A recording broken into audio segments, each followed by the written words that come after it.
মা দেখো দেখো, বাজার থেকে আমরা কত বড় গরুর ভুঁড়ি কিনে নিয়ে এসেছি।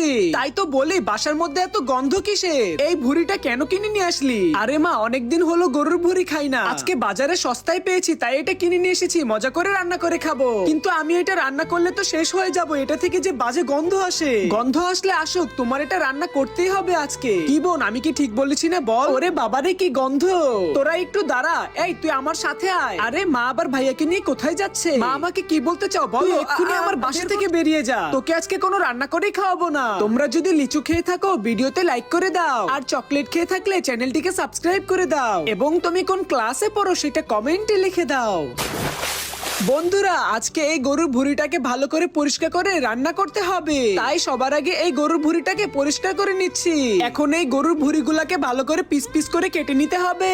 এরপরে সকল মশলাগুলো একসাথে দিয়ে কিছুক্ষণ রান্না করলে রেসিপিটা একদম তৈরি হয়ে যাবে।